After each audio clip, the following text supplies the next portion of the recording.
네, 안녕하세요. 그동안 많이 답답하시기도 하셨을 것 같고 모이는 시간을 많이 기다리셨을 것 같은데 다들 잘 계셨나요? 예. 좌우로 인사도 좀 해야 되는데 요즘에는 좀 어렵죠. 예, 조금만 더 참으면 자유롭게 모일 수 있지 않을까 하는 생각도 합니다.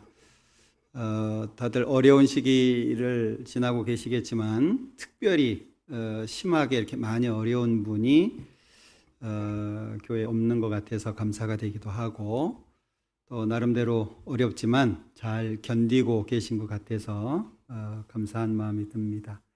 같이 잠깐 기도하죠. 우리를 사랑하시는 자비로우신 주님 감사합니다.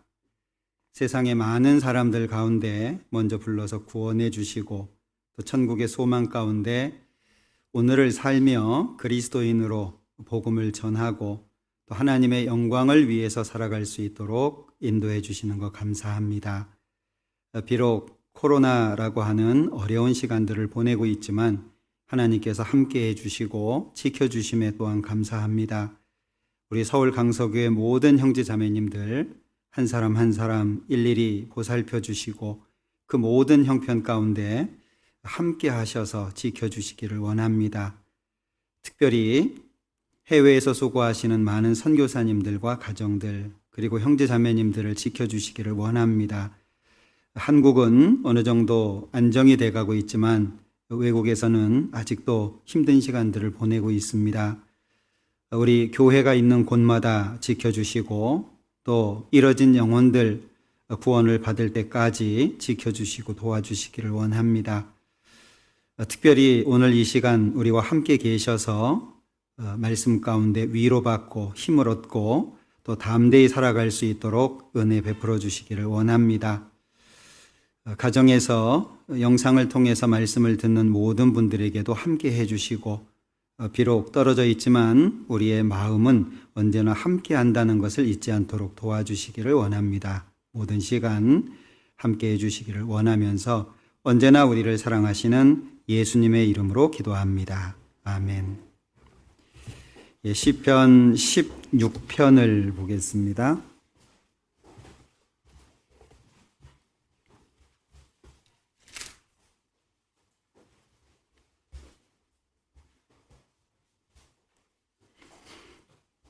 시편 16편 1절부터입니다. 하나님이여 나를 보호하소서. 내가 주께 피하나이다. 내가 여호와께 아뢰되 주는 나의 주시오니 주밖에는 나의 복이 없다 하였나이다. 땅에 있는 성도는 존귀한 자니 나의 모든 즐거움이 저희에게 있도다. 오늘은 시편 16편 내용을 좀 살펴보려고 합니다. 시편 16편은 예수님과 관련된 말씀이 포함되어 있기도 합니다. 특별히 10절에 보면 이는 내 영혼을 음부에 버리지 아니하시며 주의 거룩한 자로 썩지 않게 하실 것임이니이다. 이 말씀이 사도행전 2장에 인용이 되어 있죠. 예수님을 가르치는 말씀이기도 합니다. 이 시편 16편을 통해서 오늘 같이 생각해 볼 주제가 가장 가치 있는 것이라고 좀 정해봤습니다. 가치라고 하는 것 자체가 값이잖아요. 값어치. 결국에 뭐 상품 가치, 화폐 가치 또는 어떤 것에 대해서 값어치를 이야기하는 것들이 많은데 뭐 예를 들어서 이게 이만큼의 가치가 있겠냐, 이 책을 읽을 만한 가치가 있겠냐, 그 값어치에 대한 말들을 많이 하는데 우리가 가장 가치 있게 생각해야 되는 것이 무엇이고 또 내가 가장 가치 있다고 생각하는 것에 대해서 어떤 마음을 가져야 되는지 좀 같이 생각을 해보려고 합니다. 사람은 자기 기준으로 가치 있는 것을 선택을 하죠. 자기 기준입니다. 자기가 봤을 때 가치가 있다라고 하는 것을 선택을 하고 또 그것을 중요하게 여기죠. 값어치가 큰 것일수록 더 잘 지키려고 하고 그리고 소중하게 여길 겁니다. 결국 선택이라고 하는 것은 가치가 얼만큼 있느냐에 따라서 결정되고 우선순위에 의해서 결정된다고 할 수 있겠죠. 지켜지는 것도 마찬가지입니다. 우리가 일상생활을 하면서 이것만큼은 내가 절대로 지켜야 한다 하는 그런 기준들이 있을 겁니다. 있으면 좋고 뭐 없어도 별로 무관하고 하는 것은 그렇게 큰 가치는 아니겠죠. 그런가 하면 반드시 있어야만 하고 없으면 안 되는 것, 이것은 가치가 크다고 할 수 있을 겁니다. 뭐 예를 들면 의사에게는 뭐 약이라든지 환자에게는 의사라든지 약이 아주 중요하죠. 만약에 의사가 있어서 조금만 처치를 해도 좋아질 수 있는 상황에 의사가 없다면 굉장히 위험할 수도 있을 겁니다. 기차는 철로가 없으면 갈 수가 없잖아요. 우리는 신앙을 가진 사람으로서 어떤 것을 가장 가치 있다고 생각을 해야 될까? 이 코로나 사태를 지내면서 우리나라도 한때는 일부 지역에서 사재기가 있었잖아요. 뭐 외국 같은 경우에는 뉴스 많이 보셨을 테고, 사재기 할 때 아무거나 사지는 않죠. 마트가 이렇게 비어 있기도 하지만 어떤 부분은 이렇게 물건이 있는 경우도 있어요. 자기한테 꼭 필요하다고 하는 것을 많이 사두려고 하겠죠. 일반적으로 사람들은 이 추구하는 것, 좋아하는 것들, 특히 오복이라고 이야기하잖아요.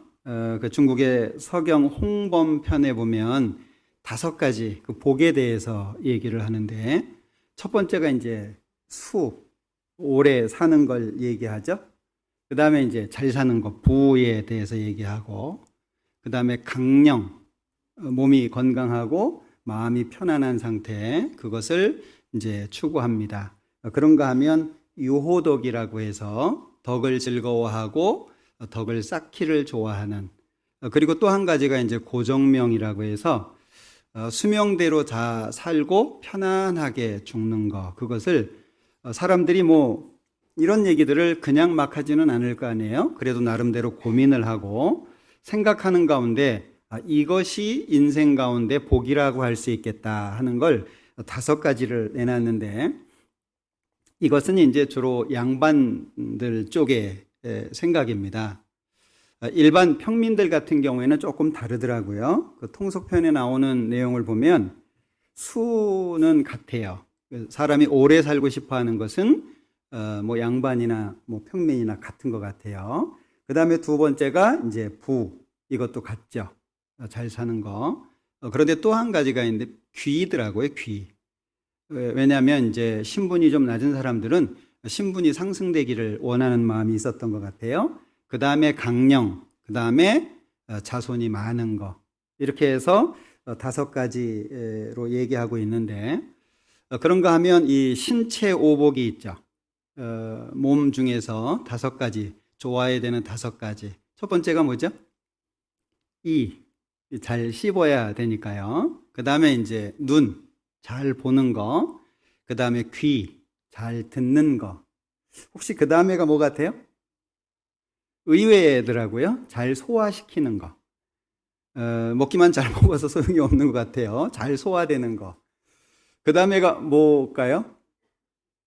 소화가 잘 됐으면 이제 배변을 잘 해야 되겠죠. 그것이 신체 오복이라고 하더라고요.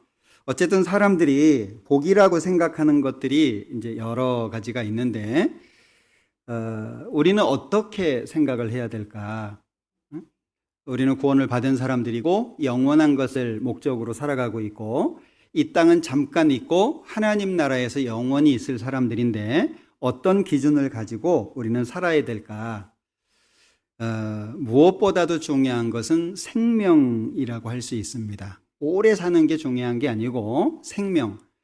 창세기 2장 7절에 보면 하나님이 흙으로 사람을 만드시고 생기를 그 코에 불어 넣으셔서 사람이 생령이 됐다라고 말씀하시죠. 데살로니가전서 5장에 보면 사람이 세 가지로 이루어졌다. 온 영과 혼과 몸. 그래서 가장 먼저 나오는 영이 하나님 앞에 이제 가장 중요하잖아요. 그래서 사람에게는 전도서 3장 11절에 말씀하시는 것처럼 영원을 사모하는 마음을 주셨습니다.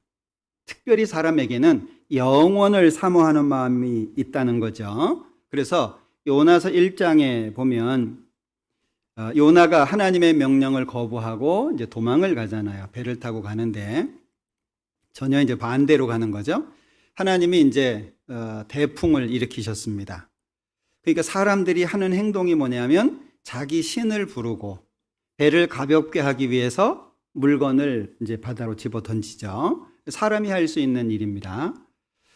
그런데도 불구하고 이제 점점 거세집니다. 그러니까 이 일이 누구 때문에 왔냐 제비를 뽑게 되고 요나가 딱 당하게 되잖아요. 요나가 이제 자기 상황을 이야기합니다. 그러면 어떻게 해야 이 대풍이 멎겠냐? 나를 바다에 던져라. 산 사람을 어떻게 바다에 던지겠어요? 그러니까 사람들이 또 한 가지를 합니다. 자기 힘으로, 자기들의 힘으로 어떻게 해서든지 배를 육지에 가게 하도록 노를 졌습니다. 그게 인간이 할 수 있는 일이죠.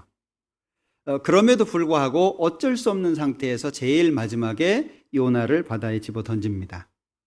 그러면 처음에는 자기 신을 불렀어요. 두 번째는 배를 가볍게 하기 위해서 물건을 바다에 던졌습니다. 그래도 안 되니까 이제 결국에 요나를 던졌어요. 이걸 보면서 가치라고 하는 걸 생각해 봤습니다. 왜 요나를 처음부터 집어 던지지 않았을까요? 이 배 안에 꽤 값이 나가는 것들이 있었을 거 아니에요. 그런데 배를 가볍게 하기 위해서 버립니다. 이유가 뭐죠? 생명이 가장 중요하니까. 사람이라고 하는 존재는 하나님의 형상을 닮은 영을 가지고 있잖아요. 가장 존귀한 존재입니다.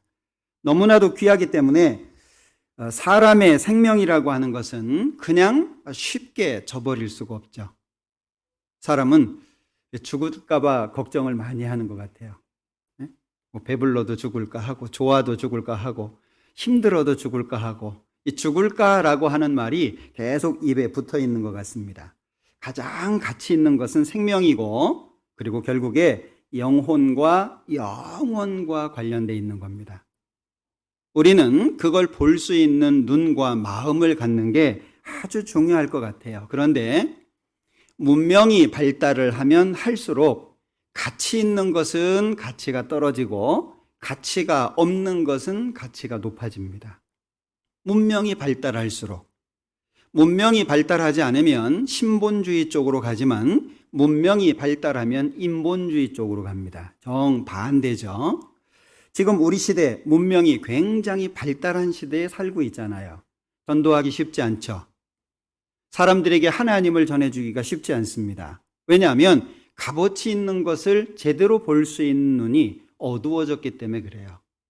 엉뚱한 걸 귀하게 여기는 거죠. 그래서 시편 12편에 보면 비루한 것이 인생 중에 높아지는 때에 악인이 처처에 횡횡한다라고 기록하고 있습니다. 비루한 거, 값어치 없는 거, 의미 없는 거.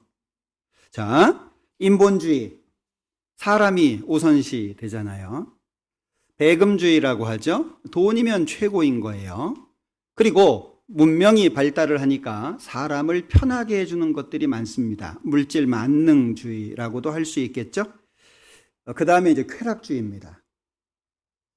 뭔가 인간의 내면에 깊은 것을 들여다보기보다는 육신을 즐겁게 하고 육신을 쾌락에 빠지게 하는 것들에 관심이 있어집니다. 그래서 요즘에는 TV를 켜면 요리하는 거, 여행하는 거, 싸움하는 거 이런 것들이 많이 나오잖아요. 하나님은 기복주의의 대상이 됐습니다. 기도만 하면 복 받는다 그런 얘기죠. 이 하나님이 하시는 말씀, 우리에게 주신 말씀이 절대적인 기준이 아니라 도덕적인 또는 상대적인 기준으로 바뀌어져 버렸습니다. 하나님의 말씀이면 끝이어야 되는데 그 하나님의 말씀을 자기 나름대로 분석하고 좋은 건 받아들이고 그렇지 않은 것은 내버리는 어려운 시대가 됐죠. 예수님은 구세주이신데 구세주가 아니라 마치 훌륭한 도덕 선생처럼 돼버렸습니다. 예수님은 구세주입니다. 인간을 구원하기 위해서 이 땅에 오신 겁니다. 이 세상을 장망성이라고 부르죠. 장차 망할 도성. 이 세상은 길게 가지 않습니다. 굳이 세상을 염려해서 역사적인 걸 생각할 필요는 없습니다만은, 나 개인으로 따져봐도 이 땅에 태어나서 얼마 삽니까? 길게 잡아봐야 100년이에요. 성경에서는 70 내지 80이라고 하셨지만 길게 잡으면 우리나라 같은 경우에는 100년 쳐보죠. 길지 않습니다. 정말 짧잖아요. 그런데 이 짧은 시간에 가장 중요한 것을 보고 중요한 것을 위해서 살아도 시간이 부족합니다. 너무나도 짧은 시간이기 때문에 눈을 다른 데로 돌린다든지 엉뚱한 것을 할 수 있는 시간이 없어요. 그런데 중요한 것이 보이지 않으니까 가치가 우선순위 바뀌어버리죠. 가치의 우선순위가 바뀌어져 있어요. 그러니까 중요한 것은 내팽겨쳐두고 엉뚱한 걸 위해서 삽니다. 예수님이 구세주가 아니라 도덕 선생님이 되셨어요. 그냥 좋은 분, 우리를 위해서 계신 분, 복 주시는 분, 그런 분으로 바뀌어져 버렸습니다. 더욱이 교회는 거룩한 모임에서 사교가 돼버리고 친교가 돼버립니다. 친교는 교제가 아닙니다. 이걸 오해하시면 안 돼요. 어떤 분들은 형제자매들하고 친하다고 그게 교제인 줄 알아요. 산에 놀러 다니고 모여서 음식을 먹고 함께 모여서 이런저런 얘기를 하고 친교하고 교제하고는 다른 겁니다. 그런데 많은 분들이 교제를 친교라고 착각을 해요. 교제는 그 교제의 여러 가지 것들을 통해서 하나님을 향해서 마음이 더 열려지고 하나님의 것으로 채워지는 게 교제입니다. 친교는 그냥 좋은 거예요. 육신이. 만나서 편하고 만나면 좋고 같이 하면 행복하고, 친교를 교제라고 착각하지 않으셨으면 좋겠어요. 교제는 마음이 바뀌고 삶이 바뀌고 내가 주님을 향해서 살아갈 수 있는 힘과 능력이 커지도록 만들어줍니다. 자, 교회는 거룩한 모임이죠. 그런데 사람들의 사교 모임이 되어버렸습니다. 친교 모임으로 바뀌어져 있습니다. 자, 이런 시대에 우리는 진정 가치 있는 것이 무엇인지, 그리고 그것을 발견할 뿐 아니라 그것을 위해서 우리의 남은 생애를 투자할 수 있어야 될 겁니다. 우리 한동안 못 모였죠? 어떤 마음 드셨습니까? 야, 이렇게 주님 만나면 안 되는데, 이렇게 놀다가 주님 만나면 어쩌냐, 복음 전하면서 주님을 만나야 되는데, 야, 이게 앞으로는 어떤 시대가 올지 모르겠구나. 사람들이 생각하는 기준이 달라졌습니다. 자칫 잘못하면 이렇게 많은 사람이 함께 모이는 이것이 사람들에게는 적대적이 될 수도 있는 그런 분위기를 이번에 보셨잖아요. 나에게 주어진 시간, 나에게 주어진 기회가 그렇게 많지 않다는 것을 염두에 두셔야 될 거예요. 시편 16편 다시 보겠습니다. 1절, 하나님이여 나를 보호하소서. 내가 죽게 피하나이다. 내가 여호와께 아뢰되 주는 나의 주시오니 주밖에는 나의 복이 없다 하였나이다. 오늘은 2절을 외우셨으면 좋겠어요. 오늘 이 2절 말씀을 마음속에 깊이 새기고 이 마음판에다가 확 박아놓으면 좋을 것 같아요. 내가 여호와께 아뢰되 주는 나의 주시오니 주밖에는 나의 복이 없다 하였나이다. 자, 물론 다윗의 시입니다. 우리가 이 내용을 보고 있는 것은 나 또한 다윗의 마음을 갖기 위해서입니다. 다윗이 주밖에는 나의 복이 없다 이렇게 고백하고 있는데, 이 고백이 우리의 고백이 돼야 되지 않겠습니까? 자, 그러면 땅을 한번 보죠. 땅에게 있어서 물이라고 하는 것은 절대적일 겁니다. 아무리 기름진 땅이라고 할지라도 비가 일정 기간 내리지 않으면 금방 황무지가 되어버릴 거예요. 결국에 땅에 있어서는 비라고 하는 것은 절대적인 기준이죠. 이 땅을 우리 마음이라고 한번 생각해 보자. 척박한 이 세상을 살아가고 있는 각 사람들의 마음이 어떻습니까? 하나님이 멀어지면 멀어질수록 더 갈라지고 더 황폐해집니다. 하나님께로 가까이 가면 가까이 갈수록 그 메말랐던 땅이 부드러워집니다. 자, 혹시 교회 못 나왔던 몇 달간 마음 어떠셨습니까? 물론 성경 읽습니다. 또 수요일날 주일날 영상을 통해서 말씀을 봅니다. 안 한 거 아니에요. 어디 뭐 나이트클럽 다닌 것도 아니고 내 마음대로 이렇게 산 것이 아닙니다. 그런데도 불구하고 뭔가 부족한 거 느끼시죠? 마음이 둔해져 가는 것을 느끼고 마음이 편안한 것에 익숙해져 가는 거 공통적으로 다 느끼실 거예요. 야, 이러다가 함께 모이는 시간이 되면 교회당에 안 오겠다. 핸드폰 들고 다니면서 여행하면서도 볼 수 있고 너무나도 편한 거잖아요. 우리의 마음이 점점 둔해지는 것을 느낍니다. 하나님하고 멀어지면 멀어질수록, 그러면 우리가 이렇게 모이는 것 자체가 그냥 함께 모이는 것이 아니라 우리가 모일 때 하나님의 역사가 나타난다는 것을 말해주는 거잖아요. 거룩한 모임이니까. 예레미야 14장, 여긴 잡아 놓으시고 예레미야 14장을 찾아보죠.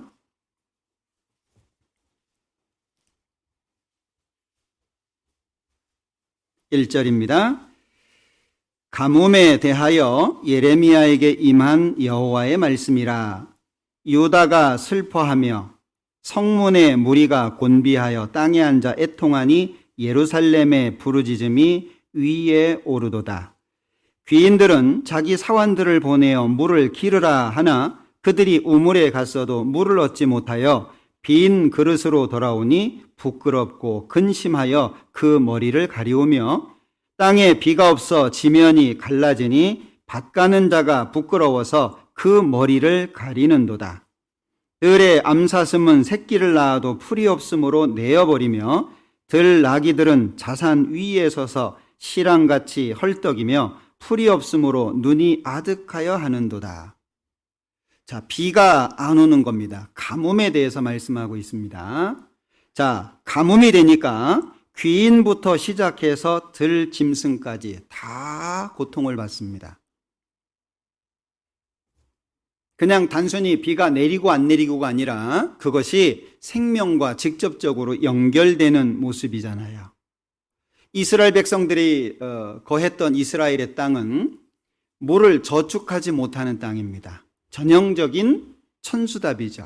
제때에 비가 내리지 않으면 농사를 지을 수 없는 땅입니다. 그런데 하나님의 말씀을 순종할 때 비가 제때 내립니다.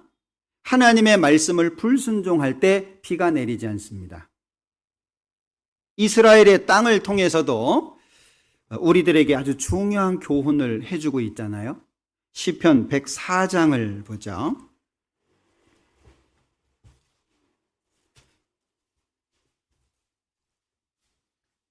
시편 104장 10절입니다.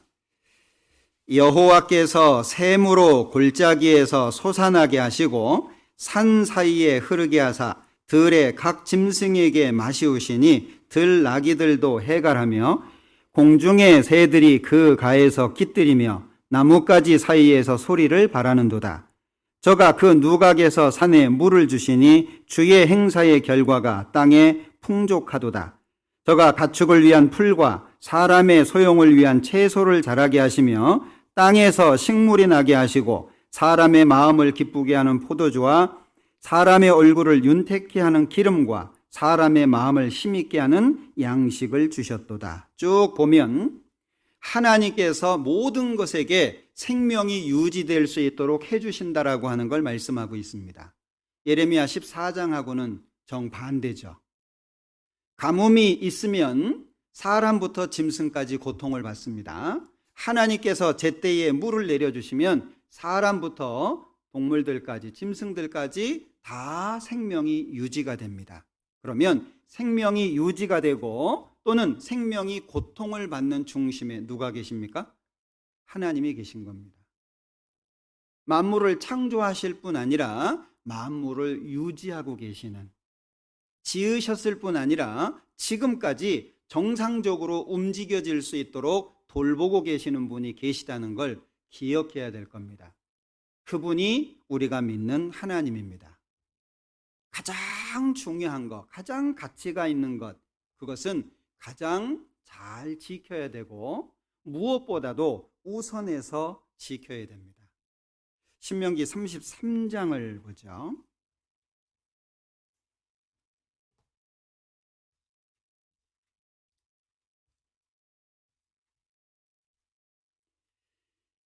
신명기 33장 13절입니다. 요셉에 대하여는 일렀으되 원컨대 그 땅이 여호와께 복을 받아 하늘의 보물인 이슬과 땅 아래 저장한 물과. 자, 여기 보물이 몇 가지가 나옵니다. 13절, 14절, 16절까지. 그런데 그 보물 중에 하나가 이슬, 그리고 땅 아래 저장한 물입니다. 이 땅에게 있어서 물이라고 하는 것은 절대적인 거죠. 자, 하늘의 보물인 이슬. 우리는 이슬 그렇게 귀하게 여기지 않을 수도 있습니다. 그런데 시편 133편 3절에 보면 헐몬의 이슬이 시온의 산들에 내림 같도다, 그렇게 표현하고 있잖아요. 이스라엘 나라는 우리하고 좀 다르죠. 4월 정도부터 건기가 시작됩니다. 10월 정도부터 우기가 시작됩니다. 그러면 이제 비가 내리고 땅을 갈고 씨를 심습니다. 그럼 봄쯤에 이제 추수를 하게 되죠. 추수 끝나고 나면 건기가 시작됩니다. 4월부터 10월까지 정말 긴 시간이죠. 그런데 그 건기를 잘 보낼 수 있는 것이 이슬입니다. 이스라엘 지형을 가보면 지도를 통해서도 보면 알 수 있을 겁니다. 지중해에서 비구름이 올라와 가지고 이스라엘을 통과해서 동쪽으로 가는데 헐몬이라고 하는 큰 산이 있어요. 산을 못 넘어갑니다. 거기에 비를 다 뿌려요. 그리고 넘어갑니다. 그러니까 이 헐몬산은요, 눈으로 뒤덮여 있습니다. 그 눈이 녹아서 흘러내려 가지고 갈릴리 호수 쪽으로 내려가는 거예요. 요단강으로 이렇게 흘러내리는 물이 있잖아요. 그게 헐몬의 이슬이 이제 쌓여 가지고 눈처럼 이렇게 쌓여 있습니다. 그게 녹아 가지고 이제 흘러 들어가거든요. 생명수인 거예요. 이 이슬이라고 하는 것이 건기를 지내는 데 있어서 아주 중요한 겁니다. 여기 보물이라고 표현하고 있잖아요. 시편 42편에 보면 사슴이 시냇물을 찾아 갈급함 같이, 사슴이 시냇물을 찾는데 정말 갈급한 걸 표현하고 있잖아요.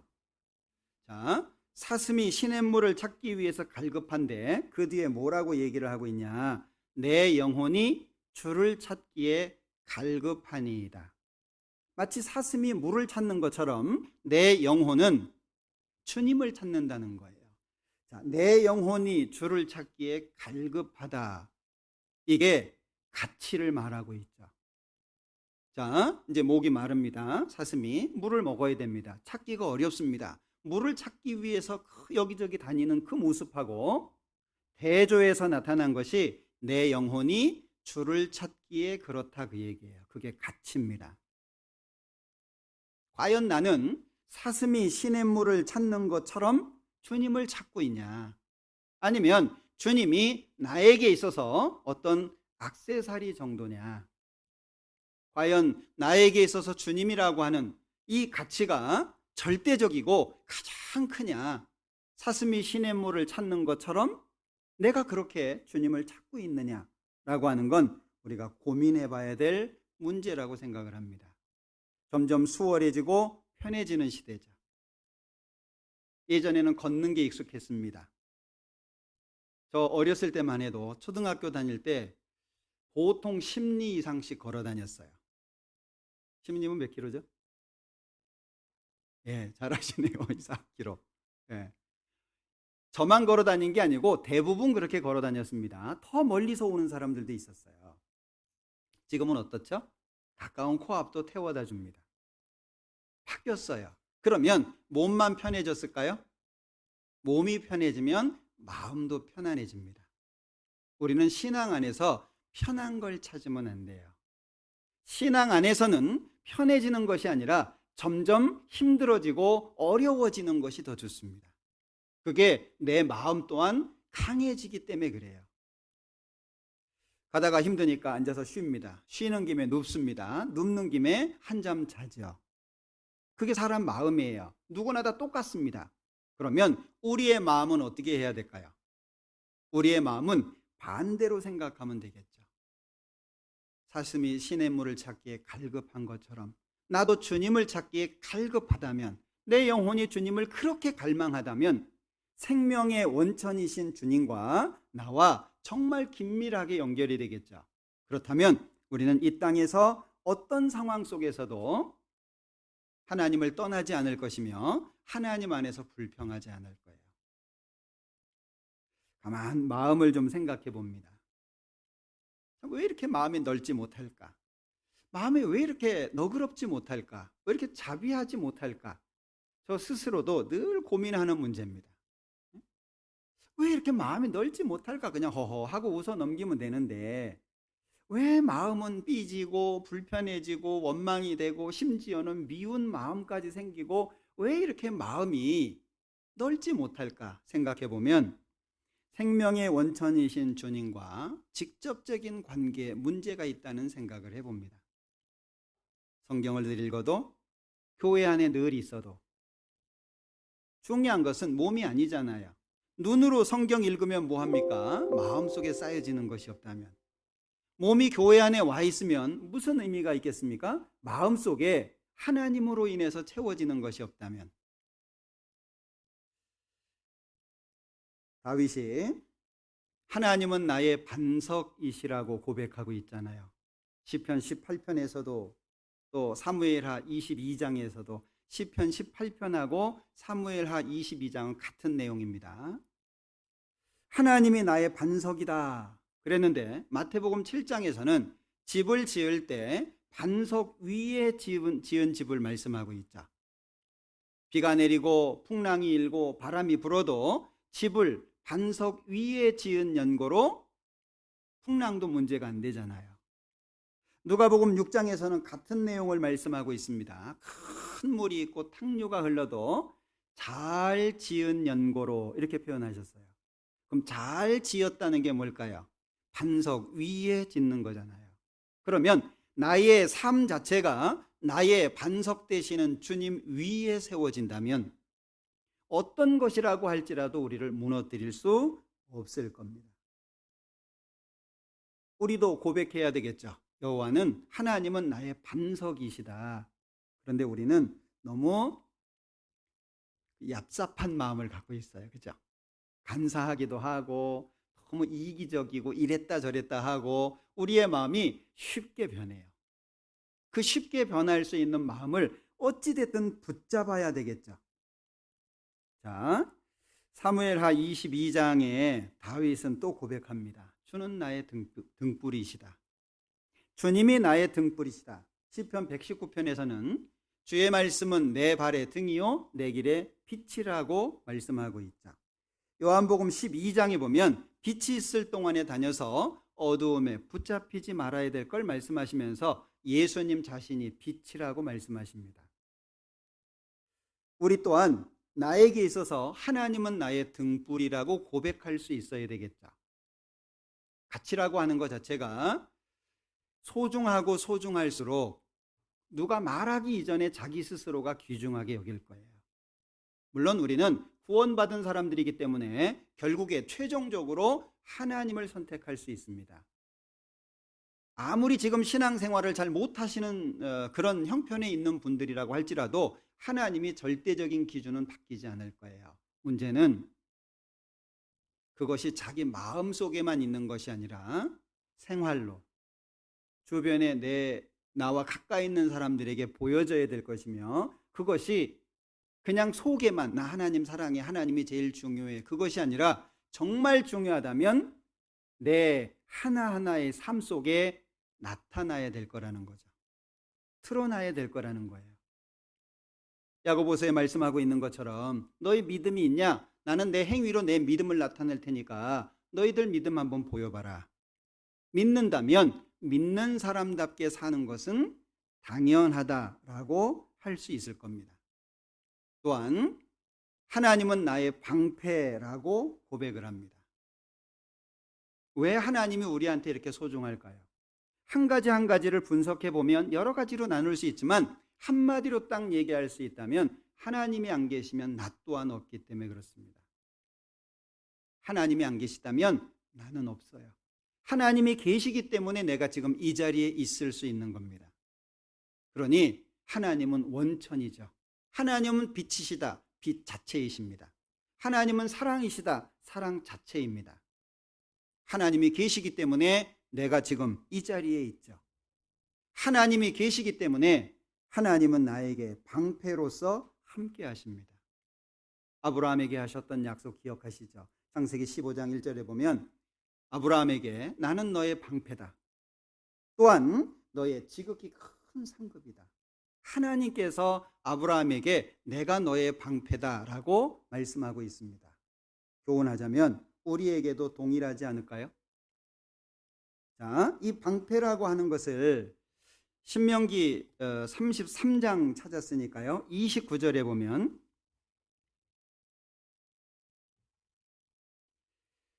(33장 29절입니다) 이스라엘이여 너는 행복자로다. 여호와의 구원을 너같이 얻은 백성이 누구뇨? 그는 너를 돕는 방패시오 너의 영광의 칼이시로다. 네 대적이 네게 복종하리니 네가 그들의 높은 곳을 밟으리로다. 자, 방패라고 하는 이 표현에 잘 생각해 보시면 막아주는 것만이 아니죠.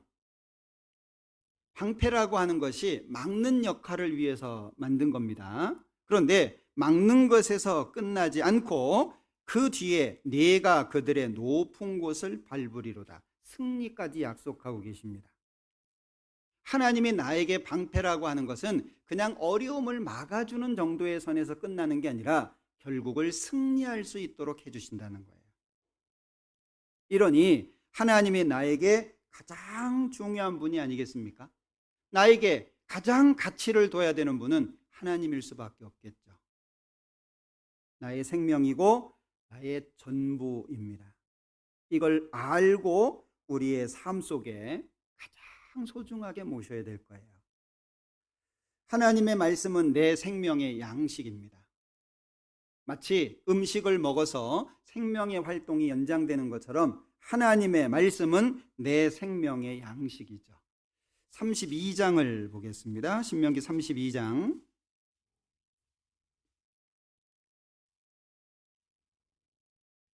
2절입니다. 나의 교훈은 내리는 비요 나의 말은 맺히는 이슬이요 연한 풀 위에 가는 비요 채소 위에 단비로다. 자, 여기 하나님의 교훈과 하나님의 말씀에 대해서 비, 이슬, 비, 단비 이렇게 표현하고 있죠. 우리가 하나님의 말씀을 떠나서 살 수 있을까? 애저 명령은 등불이요 법은 빛이요 훈계의 책망은 생명의 길이라. 하나님의 말씀이 우리에게는 절대적입니다. 왜? 하나님이 우리에게 전부이기 때문에 그 하나님 입에서 나오는 말씀 또한 우리에게는 전부가 되어야 됩니다. 그냥 좋은 얘기, 은혜 받고 끝날 것이 아니라 받은 은혜가 연장될 수 있도록, 내 삶 속에 연장될 수 있도록, 말씀을 듣는 가운데 얻었던 은혜가 내 삶 속에 또한 기쁨이 되도록, 그냥 듣고 은혜 받고 끝나는 게 아니라 내 삶 속에 그 받았던 은혜가 나에게 기쁨이 되고 나를 지켜줄 수 있도록 하나님의 말씀이 우리에게는 생명의 양식이라고 하는 걸 기억하셔야 될 겁니다. 그래서 지혜로운 자는 위로 향한 생명길로 말미암아 그 아래에 있는 음부를 떠나게 된다라고 말씀합니다. 우리는 하나님을 아버지라고 부르고 있죠. 정말 감사한 일입니다. 아바, 아버지라 부르게 하셨다. 얼마나 놀라운 말씀입니까? 그런데 정말 우리가 놀라워하고 있는지, 하늘에 계신 우리 아버지여 라고 하지만 그 아버지가 일상적인 아버지가 되는 수도 있어요. 아버지여 그래 놓고 신경 안 쓰는 거죠. 하늘에 계신 우리 아버지여 해놓고 관계없는 삶을 사는 거예요. 시편 23편을 찾아보죠.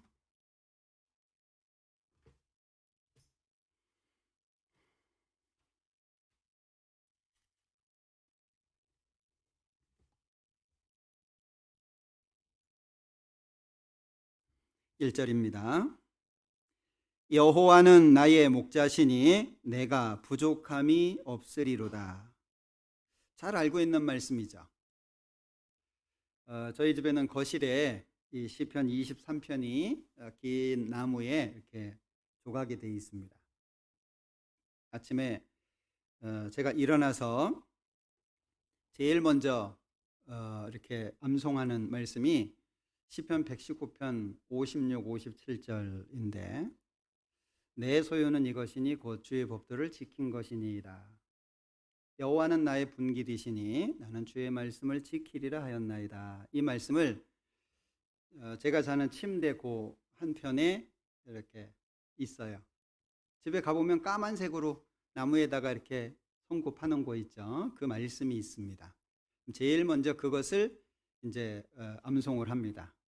그리고 이제 샤워를 하고 안방문을 열고 나오면 바로 맞은편에 사도행전 20장 24절 말씀이 이렇게 액자로 있어요.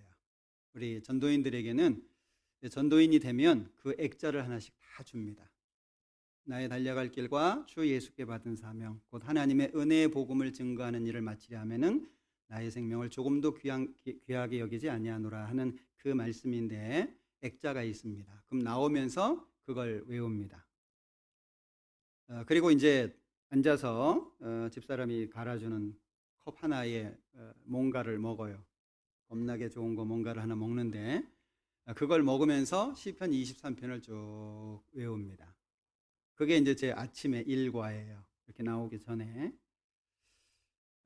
물론 누가 봐도 잘 모릅니다. 소리내서 하는 게 아니니까. 그런데 그 시간이 정말 좋아요. 그 시간이. 아침에 일어나서 생각나는 말씀이 있다는 것도 너무 좋고, 그리고 내가 걸어갈 길을 제시해주는 말씀이 있다는 것도 너무 좋고, 그리고 앉아서 딱 보면 정면에 시편 23편이 쫙 있는데 여호와는 나의 목자시니 이게 너무 좋아요. 여호와는 나의 목자시니 내가 부족함이 없으리로다. 부족함이 없으리로다. 영어식 표현으로 하면 원하는 게 없다. 얼마 전 수요 말씀 때 들으셨죠? 원하는 게 없다. 부족하지 않다. 이게 어느 정도여야 이 말씀을 할 수 있을까요? 네? 이 말씀을 보면 저는 생각나는 말씀이 있어요. 여기 잡으시고 시편 131장입니다.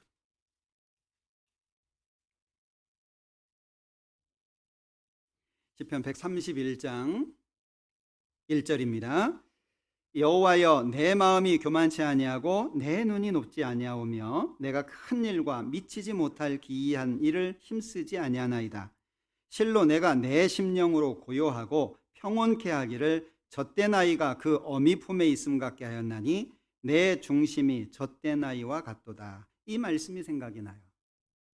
부족하지 않다. 원하는 게 없다. 어떤 상태일까? 여기에 보면 젖된 아이가 그 어미 품에 있는 것 같은, 젖을 실컷 먹고 새근새근 잠자고 있는 모습을 생각해 보면 이 말씀이 얼마나 잘 표현되어 있는지를 알 수 있겠죠.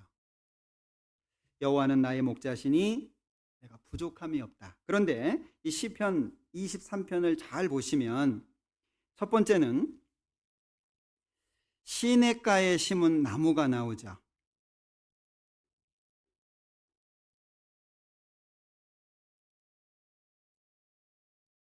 제가 여기 시편 23편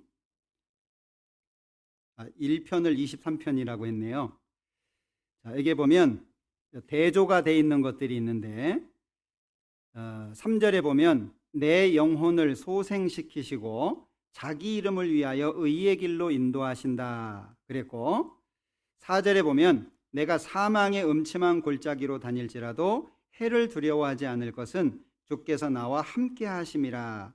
주의 지팡이와 막대기가 나를 안위하신다. 여기 영혼을 소생시킬 뿐 아니라 자기 이름을 위해서 의의 길로 인도하시는 분이 목자라고 표현하고 있습니다. 1장을 찾아보죠. 시편 1장. 자, 1장에 대조가 되어 있는 표현들이 있는데 3절에 보면 시냇가에 심은 나무가 나옵니다.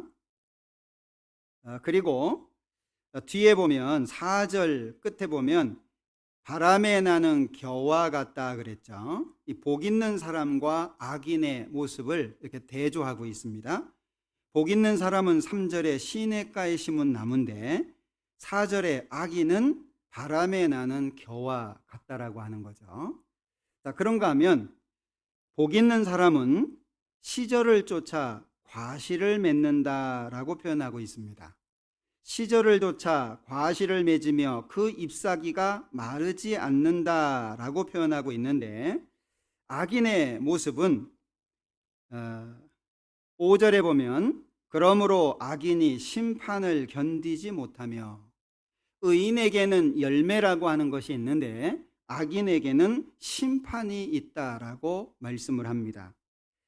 그런가 하면 복 있는 사람 의인은 3절 끝에 그 행사가 다 형통하리로다 이렇게 표현하고 있는데 악인의 모습은 6절 끝부분에 5절 끝부분에 죄인이 의인의 회중에 들지 못하리로다 완전히 구별이 되어 있죠. 자, 그리고 6절 끝에 보면 악인의 길은 망한다 그랬고 의인의 길은 인정하신다 이렇게 되어 있죠. 그러니까 이 짧은 구절 속에 복 있는 하나님 앞에 의인이라고 할 수 있는 사람의 모습과 죄인의 모습이 구별이 되어 있습니다. 그러면 복 있는 사람, 즉 의인은 어떤 사람이냐? 1절에 세 가지가 거론되고 있죠. 첫 번째는 악인의 꾀입니다. 악인의 꾀, 이 꾀라고 하는 것은 삶의 방식이나 자세를 표현할 수 있죠. 삶을 어떻게 살아가냐라고 하는 거예요. 악인의 꾀, 뭔가 하나님과 반대되는 모습이 연상되시죠. 하나님을 향해서 점점 나아가는 모습이 아니라 오히려 하나님 반대편으로 어두운 곳으로 가는 모습이 연상이 됩니다. 두 번째는 죄인의 길이죠. 죄인의 길이라고 하는 것은 삶의 가치관이나 기준을 말할 수 있습니다. 삶을 살아가는 데 있어서 어떤 것을 가치관으로 삼고 기준으로 삼고 살아가고 있냐.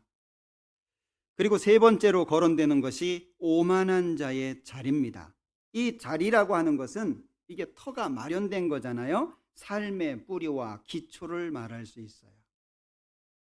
반대로 생각하면 되겠죠? 악인의 꾀가 아니라 주님의 지혜로, 죄인의 길이 아니라 주님의 길로, 오만한 자의 자리가 아니라 주님의 자리로 반대로 생각하면 되겠죠. 결국 복 있는 사람이 누구냐? 2절에 보면 오직 여호와의 율법을 즐거워하여 그 율법을 주야로 묵상하는 자로다. 물론 성경을 묵상하는 가운데 하나님이 주시는 은혜는 각각 다를 거예요.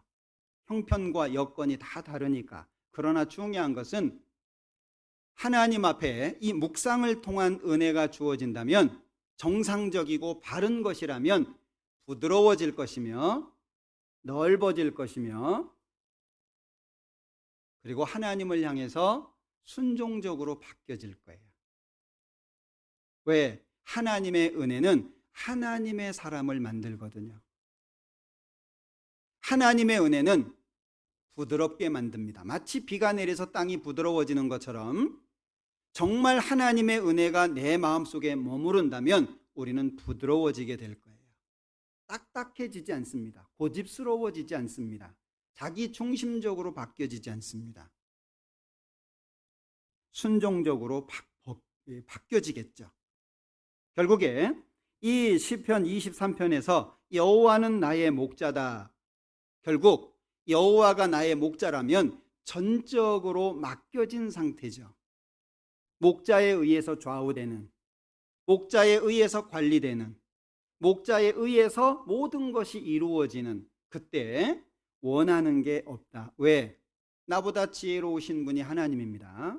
나보다 거룩하신 분이 하나님입니다. 나보다 나를 더 잘하시는 분이 하나님입니다. 그분을 따라간다면 절대 곁길로 갈 수는 없을 겁니다. 그래서 다윗이 고백하잖아요. 이 다윗이 시편 16편 찾아보죠. 5절입니다. 여호와는 나의 산업과 나의 잔의 소득이시니 나의 분깃을 지키시나이다. 다윗이 고백하고 있습니다. 여호와는 나의 산업이고 나의 잔의 소득이신데 나의 분깃을 여호와께서 지키십니다. 가장 안전할 수 있겠죠. 스위스 은행보다 더 안전하겠죠. 어디보다 더 안전할 겁니다. 다윗이 이 고백을 하고 있습니다. 그런데 6절에 보면 내게 줄로 재어준 구역은 아름다운 곳에 있으며, 내게 줄로 재어준 구역이라고 하는 것은 이스라엘 백성들이 이제 자손들한테 재산을 나눠주잖아요. 자기가 받은 할당량입니다. 자기가 받은 기업이에요. 그런데 다윗이 하나님께로부터 얻은 구역이 아름다운 곳에 있다라고 표현하고 있습니다. 어딜까요? 물론 우리가 이 땅에 살아가는 가운데에서 주어지는 나의 터전이 될 수도 있습니다. 그러나 궁극적으로는 하나님과 함께하는 영원한 곳일 거예요. 무엇과도 비교할 수 없는, 우리가 항상 어떤 마음에서든지 주님을 바라볼 때 빨리 가고 싶다, 그런 마음 들 때도 있죠. 막 피곤하고 힘들고 어려워가지고 이럴 거면 빨리 가는 게 낫다, 그런 거 말고요. 힘들어 죽겠네, 주님이나 빨리 오시지, 이런 거 말고 좋은 마음으로 우리가 주님과 함께 하고자 하는 그런 마음이 우리의 마음속에서 올라올 거예요. 아름다운, 이 내게 줄로 재어준 구역이 아름다운 곳에 있다. 나의 기업이 실로 아름답다. 우리의 기업이 뭐겠습니까? 이 땅에서 얼마에 내가 갖고 있는 그것일까요? 결코 그렇지 않을 거예요. 그죠? 나에게 준 그 기업, 내가 얻은 기업 상상하십니까? 훗날 하나님 앞에 섰을 때 나에게 재어준 이 기업이 있을 거예요. 정말 영광스러울 거고, 그리고 하나님 앞에서 정말 감사할 겁니다. 우리가 천국에 가면 놀랄 일이 3가지라 그러잖아요. 그래서 천국 갈 때 턱 받치고 가라고. 너무 놀래가지고 턱 받칠지 모르니까. 첫 번째 뭐 때문에 놀란대요? 아니, 저 사람이 왜 있지?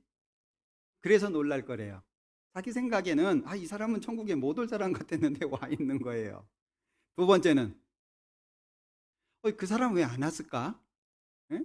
이 정도 되는 사람은 와야 되는데 못 온 사람이 있다는, 그래서 놀란다는 거죠. 세 번째는 내가 와 있다는 것 때문에 놀랄 거다, 이렇게 얘기하잖아요. 공감할 수 있는 얘기죠. 얼마나 아름다울까요? 상상할 수 없을 거예요. 우리는 그런 기업을 소유하고 있는 사람입니다. 다윗만 이 기업을 얻었을까요? 다윗이 왕이기 때문에 한 나라, 많은 백성, 영광, 그거 천국에 비하면 아무것도 아닙니다. 솔로몬이 입은 옷, 그것과 뭐가 비교되고 있습니까? 들의 백합화하고 비교되고 있잖아요. 근데 어느 게 더 낫대요? 백합화가 나았다는 거예요. 하나님이 주시는 아름다운 기업, 이것은 무엇과도 바꿀 수 없는 겁니다. 그래서 8절에 또 고백을 하죠. 내가 여호와를 항상 내 앞에 모심이여 그가 내 우편에 계심으로 내가 요동치 아니하리로다. 자, 5절에 여호와는 나의 산업과 나의 잔의 소득이라고 고백했습니다. 그랬던 다윗이 8절에서 내가 여호와를 항상 내 앞에 모신다. 항상 내 앞에 모시고 그가 내 우편에 계심으로 내가 요동치 않을 것이다. 확신을 가지고 있죠. 온전한 믿음이라고 이야기할 수 있을 겁니다. 그리고 11절에 보면 주께서 생명의 길로 내게 보이시리니 주의 앞에는 기쁨이 충만하고 주의 우편에는 영원한 즐거움이 있나이다. 우리 탈무드에 나오는 유명한 얘기 잘 아시죠? 큰 부자가 아들을 하나 얻었습니다. 근데 그만 시간이 지나서 이 아버지가 죽을 날이 다 됐어요. 아이는 어리고 재산을 남겨줘 봐야 이 아이가 관리를 잘 못할 거고, 그래서 집안의 가장 지혜로운 종한테 재산을 다 넘겨줬대요. 다 넘겨주고 우리 아이가 장성하거든 한 가지만 들어주라고. 소원 하나만 들어주라고. 자, 드디어 시간이 흘러가지고 아이가 장성했습니다. 종이 얘기하는 거예요. 당신 아버지가 나한테 재산 다 맡겼는데 소원 하나 들어달라고 했다고. 어떤 소원이냐고. 우리 같으면 뭘 원할까요? 뭐 이미 답을 다 아시죠? 예, 이 아들이 랍비를 찾아갑니다. 선생이죠. 랍비를 찾아가서 자기의 상황을 이제 의논을 하는 겁니다. 그리고 와서 그 종한테 이야기합니다. 나는 너를 원한다. 만약에 아들이 지혜롭지 못해가지고요, 그래? 재산 반만 줘. 나 집 2개만 줘. 그러면은요, 아버지 전체 재산 중에 일부만 얻는 거잖아요. 그런데 종을 요구하면 종이 소유하고 있는 모든 것이 다 아들 것이 되겠죠. 지혜의 차이일 거라고 생각합니다. 우린 누구만 있으면 돼요? 네, 하나님만 계시면 돼요. 주님만 있으면 돼요. 비록 내가 살아가는 삶이 어려울 수도 있고 지금 현재 힘들게 고되게 육체 노동을 해가면서 살아갈 수 있어요. 그러나 그 시간 잠깐이라고 하는 걸 기억하셔야 됩니다. 아무리 좋은 환경 속에서 여유로운 삶을 산다고 해서 그거 너무 뻐길 필요 없어요. 그 또한 잠깐입니다. 이 세상 형적은 지나갑니다. 그리고 결국 우리는 주님 앞에 서 있는 걸 발견하게 될 거예요. 그때 어떤 사람이 가장 지혜로웠는지 알게 될 겁니다. 시편 73편을 보죠.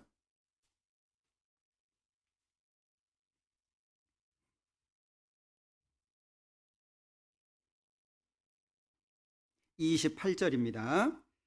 하나님께 가까이 함이 내게 복이라. 내가 주 여호와를 나의 피난처로 삼아 주의 모든 행사를 전파하리이다. 제가 개인적으로 좋아하는 말씀이기도 한데요. 기준을 명확하게 설명해 주고 있죠. 내가 어떻게 해야 될지를 정확하게 일러주고 있잖아요. 정말 마음의 평안을 가지고 내 상황과 상관없이 잘 살아서가 아니고 모든 게 있어서가 아니고 근심 걱정할 수 있는 것이 없어서가 아니라 어떤 상황 속에서도 마음이 편안하고 행복할 수 있는 그 길을 제시하고 있잖아요. 하나님께 가까이 함이 내게 복이라. 그래서 시편 5편에서는 오직 주께 피하는 자는 기뻐한다고 표현하고 있습니다. 다 기뻐할 수 있다. 그 기쁨이 어디에서 오냐? 하나님께로부터. 그래서 25절에 보면 하늘에서는 주 외에 누가 내게 있으리요? 땅에서는 주밖에 나의 사모할 자 없나이다. 우리의 고백이어야 되겠죠. 이 말씀이 내 마음의 신앙의 간증이어야 될 겁니다. 그러니까 26절에 내 육체와 마음은 쇠잔하나 세상에 존재하는 모든 것들은 시간이 지나가면서 다 약해지잖아요. 결국에는 그냥 죽음이라고 하는 것으로 끝이 나버립니다. 쇠잔하나 쇠해지고 약해지지만 하나님은 내 마음의 반석이시오 영원한 분기이시라. 시간이 흘러서 내 피부가 쪼글쪼글해지고 시력이 약해지고 몸의 기능이 점차 약해진다라고 할지라도 우리는 하나님 앞에 강건할 수 있다는 거예요. 이 땅에서 영원히 사는, 늙지 않고 영원히 사는 그걸 얘기하는 게 아닙니다. 하나님께 가까이 함이 내게 복이라. 룻이라고 하는 사람 잘 아시죠? 모압 여인이지만 하나님을 선택해서 이스라엘 백성으로 포함된 사람. 보아스와 결혼을 하고 결국에 다윗의 증조 할머니가 된 그 룻기 읽어보시죠. 모압 여인, 하나님의 축복에서는 제외된 사람입니다. 그런데도 불구하고 하나님의 은혜 가운데 들어오잖아요.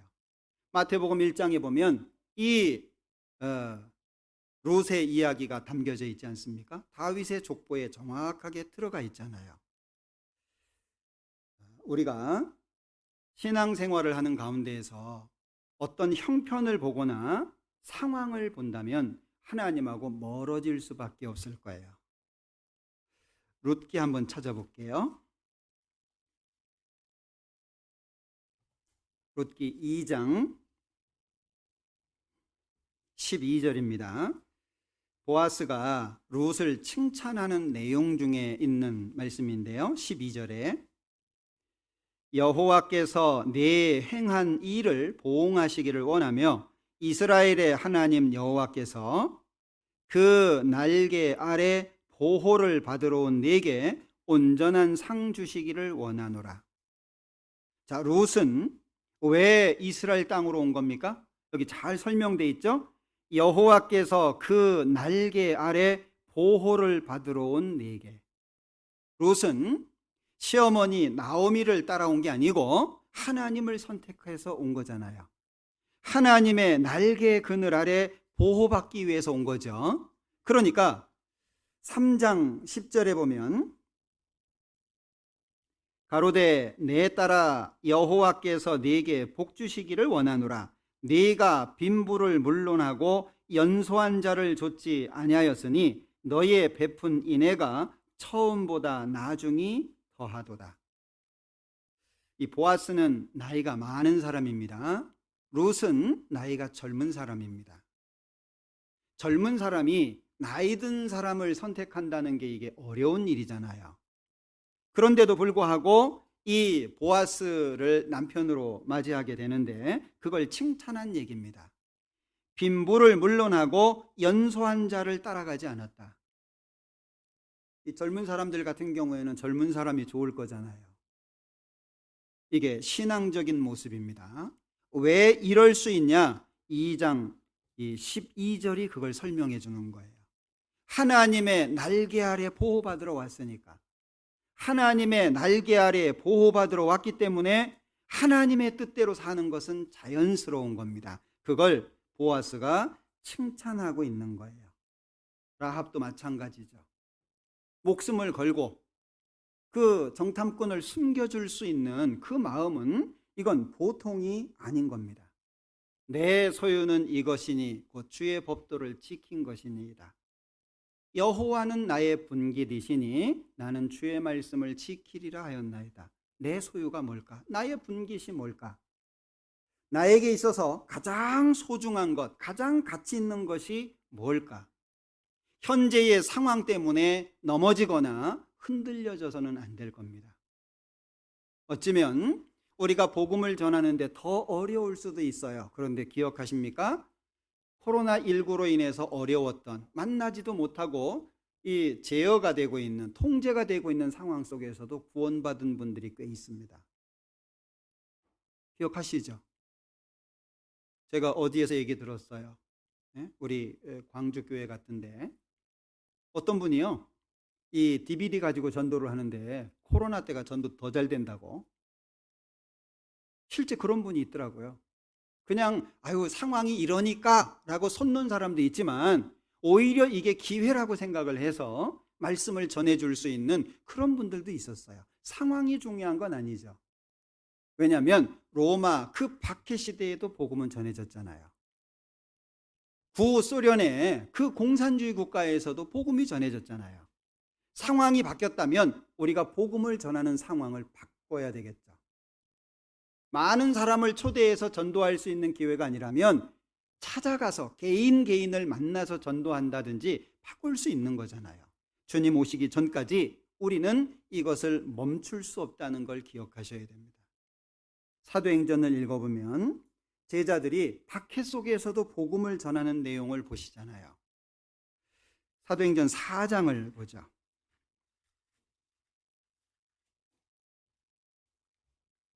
19절입니다.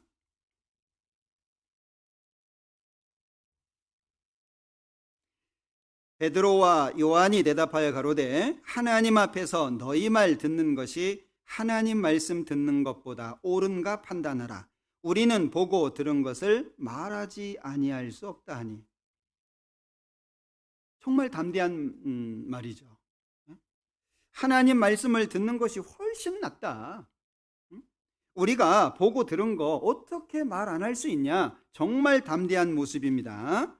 5장, 사도행전 5장 40절.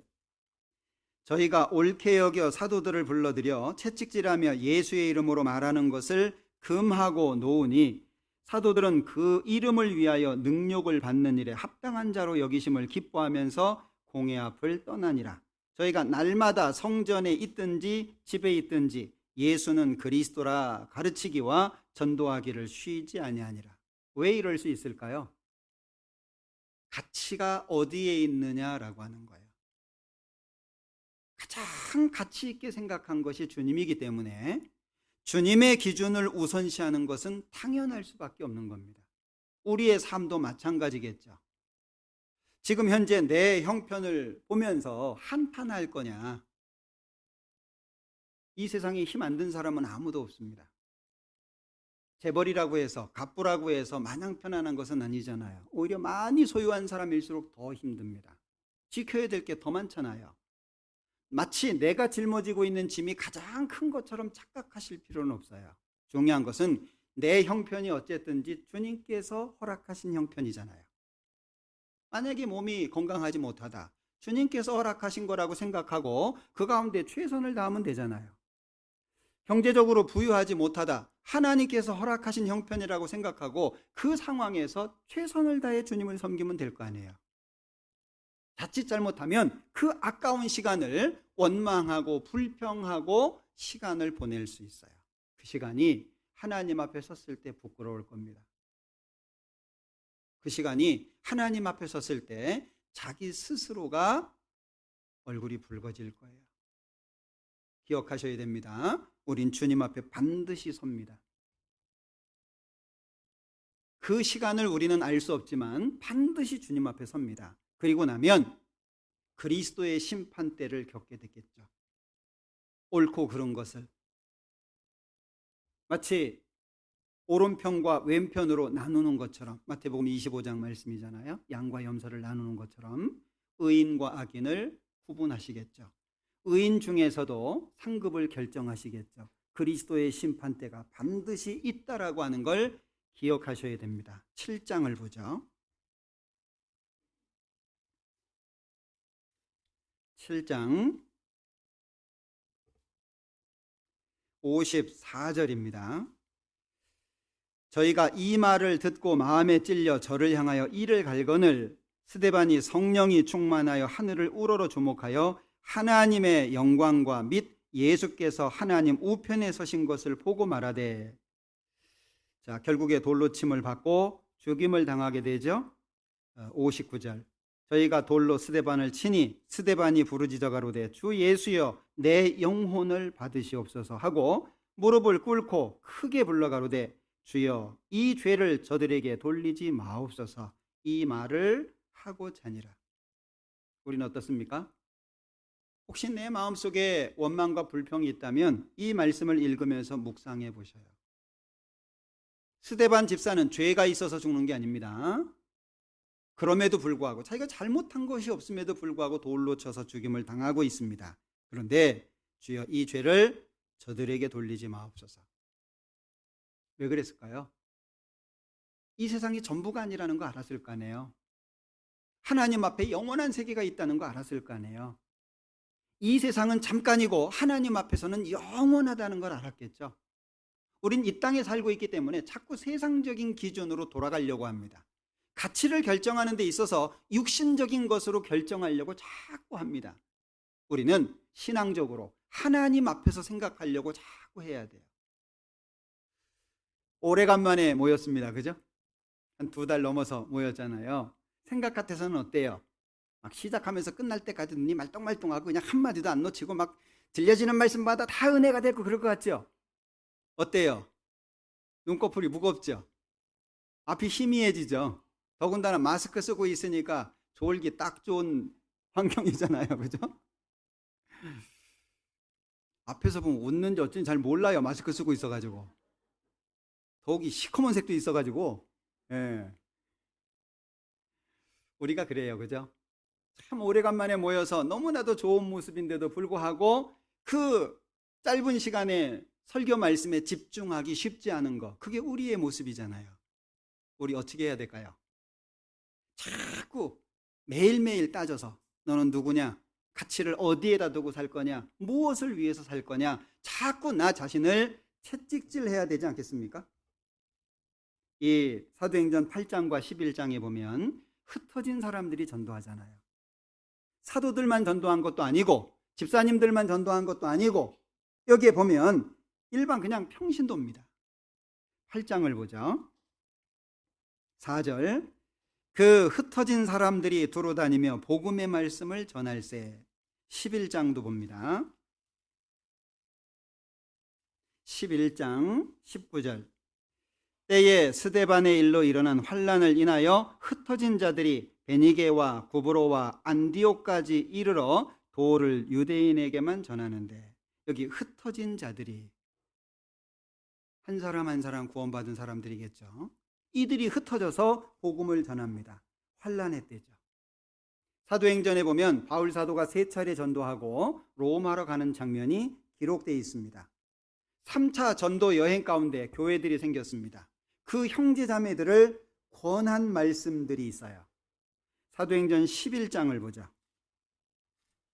11장 23절입니다. 사도행전 11장 23절 저가 이르러 하나님의 은혜를 보고 기뻐하여 모든 사람에게 굳은 마음으로 굳게 붙어 있으라 권하니. 권한 내용이 뭐냐? 무엇이냐? 굳은 마음으로 굳게 붙어 있어라. 이 붙어 있어라라고 하는 것이요, 마치 강력 접착제로요 딱 붙여놓은 것처럼, 중간에 공기가 전혀 없이 완전히 밀착된 것처럼 바짝 붙어 있어라, 이제 그런 얘기입니다. 사도행전 13장 43절입니다. 중간에 보면 두 사도가 더불어 말하고 항상 하나님의 은혜 가운데 있으라 권하니라. 항상 하나님의 은혜 가운데 있으라. 이 교회가 생겨지고 형제자매들을 권한 내용이에요. 14장 22절입니다. 제자들의 마음을 굳게 하여 이 믿음에 거하라 권하고, 또 우리가 하나님 나라에 들어가려면 많은 환난을 겪어야 할 것이라 하고, 여기에서도 마찬가지죠. 이 믿음에 거하라. 그러면 바울 사도가 굳은 마음으로 주께 붙어 있어라, 항상 하나님의 은혜 가운데 있어라, 이 믿음에 거하라, 강조한 게 많지 않죠. 사도행전 20장도 볼게요.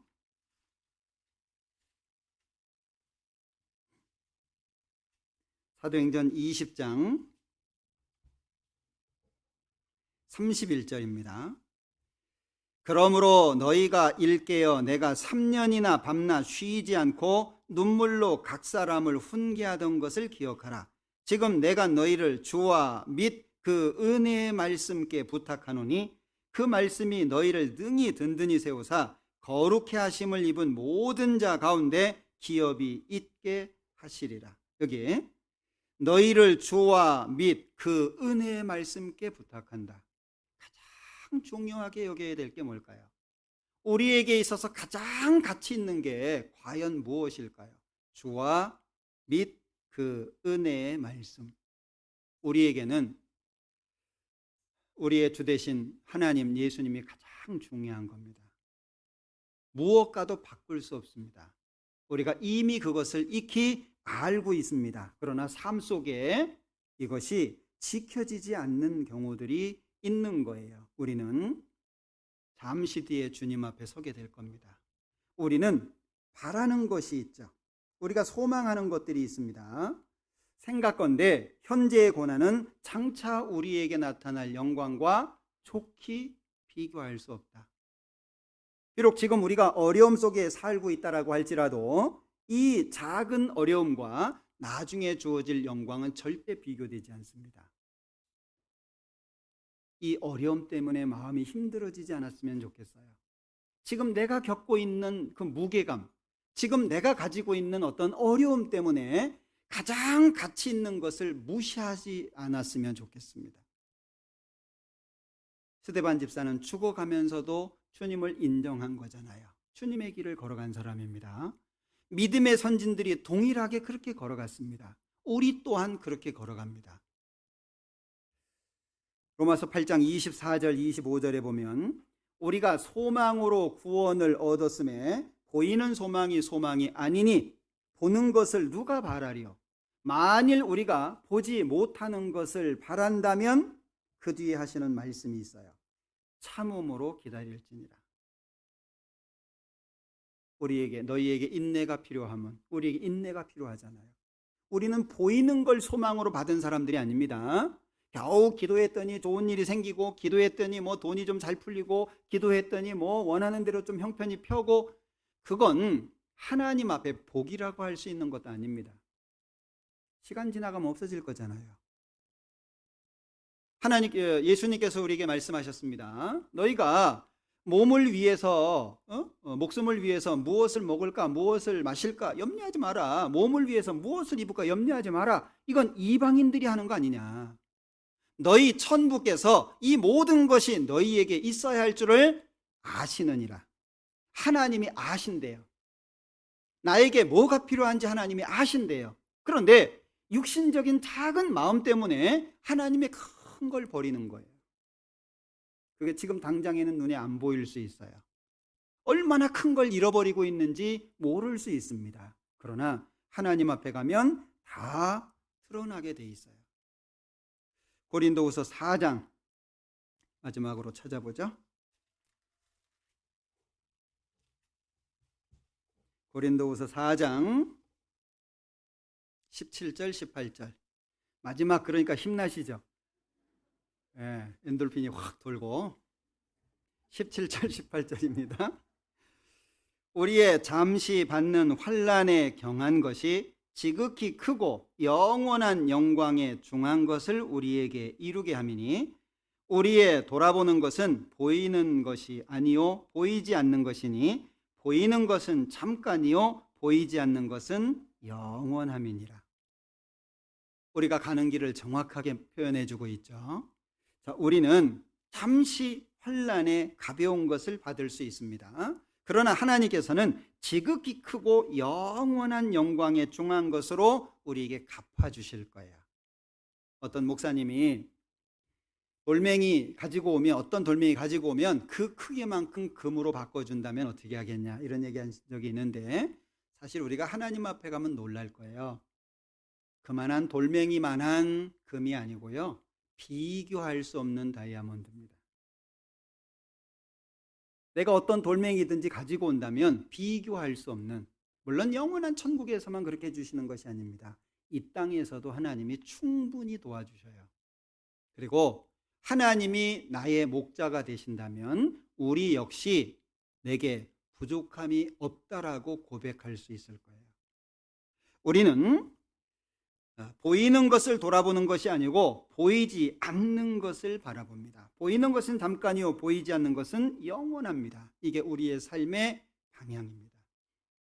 그 중심에 하나님이 계셔요. 나의 아버지 되시고 죽기까지 나를 사랑하신 그분이 계십니다. 하나님께서 죽기까지 나를 위해서 사랑하셨다면 이제는 내가 죽기까지 주님을 사랑해야 되지 않겠습니까? 난 원래 성격이 이래, 나는 이래, 그럴 수 없죠. 난 요거밖에 할 수 없어, 그런 말도 할 수 없을 겁니다. 주님께서 죽기까지 나를 사랑하셔서 지금 현재 내가 이 자리에 있다면 이제 나는 죽기까지 주님을 사랑해야 될 거예요. 그리고 사랑한다고 고백해야 될 겁니다. 대개 부부 생활이 잘 되시는 분들은 그 사랑 고백이 잘 이루어지더라고요. 그런 사랑의 고백이. 그런데 부부 생활이 원만치 않으신 분들은 사랑의 표현이 잘 안 돼요. 낯간지러워서. 근데 잘 사시는 분들 봐봐요. 뭐 그렇게 할 말이 많은지. 근데 부부 사이가 안 좋으신 분들은요, 할 말이 없어요. 그죠? 근데 막 알콩달콩 사시는 분들 봐봐요. 뭔 얘기를 그렇게 막 시시콜콜 해대는지. 우리가 하나님 앞에 사랑의 표현을 해야 될 것이고 사랑의 고백을 해야 될 겁니다. 하나님은 그걸 듣기 원하실 거예요. 우리의 사랑의 고백을 주님은 듣기를 원하십니다. 나에게 있어서 가장 가치가 있는 게 무엇일까? 고민하실 수 있는 기회가 되셨으면 좋겠습니다. 기도하겠습니다. 우리를 사랑하시는 자비로우신 주님 감사합니다. 우리가 무엇이 간데 우리를 위해서 죽기까지, 또 하나님이 하실 수 있는 모든 것을 허락하셨는지요. 이 사랑이 너무나도 감사하여 이제 남은 생에 주님을 위해 살기를 원합니다. 아직까지 부족하고 모자란 것이 많지만 주님께서 일깨워 주시고 고쳐주시고 주님을 사랑하고 주님만을 바라보고 가장 가치 있게 주님을 마음에 모실 수 있도록 다듬어 주시기를 원합니다. 우리의 남은 모든 생에 친히 함께 하셔서 지켜주시고 도와주시기를 원하면서 언제나 우리를 사랑하시는 예수님의 이름으로 기도합니다. 아멘.